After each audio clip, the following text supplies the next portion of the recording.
அரைச்சி விட்ட மீன் குழம்பு எப்படி செய்யலாம்னு சொல்லி பார்க்கலாம் வாங்க. நிறைய மீன் குழம்பு வெரைட்டி இருக்குது, நம்ம சேனலில் அப்லோட் பண்ணியிருக்க, செக் பண்ணி பாருங்கள்.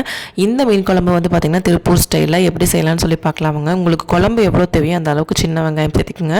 ஒரு கடாய் வச்சு எண்ணெய் ஊற்றி சின்ன வெங்காயம், காஞ்ச மிளகாய், அதுக்கப்புறம் சோம்பு, கருவேப்பிலை, தக்காளி, புளியும் ஊற்றுவோம், நான் தக்காளி அட்ஜஸ்ட் பண்ணி சேர்த்திக்குங்க. எல்லாம் நல்லா வதக்கிட்டு மல்லிப்பொடி, மஞ்சள் பொடி, வீட்டிலேயே அரைச்ச குழம்பு மிளகாய் தூள் சேர்த்து நல்லா வதக்கி ஆற விட்டு அரைச்சி எடுத்துக்கோங்க. ஒரு மண் சட்டி வச்சு நல்லெண்ணெய் சேர்த்திக்கோங்க. கொஞ்சமாக வெந்தயம், கடுகு, சின்ன வெங்காயம், பச்சை மிளகாய், அதுக்கப்புறம் வந்து கருவேப்பிலை, அதுக்கப்புறம் முருங்கைக்காயும் போட்டிருக்க நல்லாயிருக்கும்.